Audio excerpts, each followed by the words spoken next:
Hi everybody, I'm Dawn Meifert and thanks so much for joining me on Here's the Deal. So this week I'm trying to get through some of the questions that viewers have emailed me, and I got a question from a guy named Steven in the state of New York asking about our economic success under Democratic or Republican presidents. Who has performed better? So I want to start this off by reading you a quote that Fox News recently published, which just about floored me. History shows that stocks and GDP outperform under Democrats, meaning that the stock market and our gross domestic product has consistently grown under Democratic leadership better than it has under Republican leadership.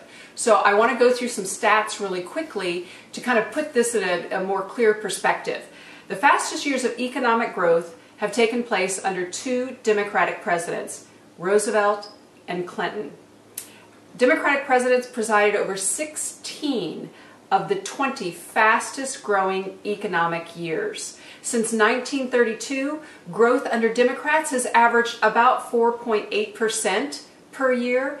In that same time period, growth under Republican leadership has averaged just 2.7%. Throughout American history, there were 36 years in which our growth topped 4%. 36 years in which our growth topped 4%. Democrats were in charge 26 of those years. Now, for a more recent perspective, if you voted for George W. Bush and you think he was a good thing, keep in mind that on average, George Bush produced 50,000 jobs per month, 1.3 million jobs total over the course of 8 years. Now, that didn't stop him from writing a book when he left office, the title of the book being The 4% Solution, Unleashing the Economic Growth America Needs. I really wish that George Bush would have read a book like that before he took office instead of deciding to write a book like that once he had left. Now, there's one more thing that I want to go over here really quickly, talking about red states and blue states and comparing Democratic leadership on a more local level to Republican leadership. Not even one liberal state has over 18% poverty rate. As of today, 6 GOP states, including Texas, does.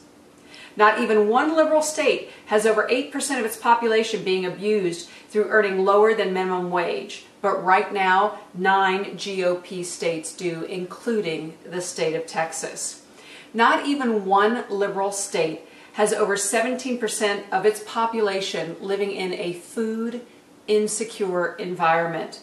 4 conservative states do, including Texas. Not even one liberal state has over 20% of population living without health insurance. However, 4 GOP states currently do, including this great state of Texas. So when someone tells you that they are a GOP fiscal conservative, that is one of the greatest marketing, branding, positioning statements that turns out to be a great big lie of our most recent time. Thanks so much for joining me. I'm Dawn Meifert and this has been Here's the Deal.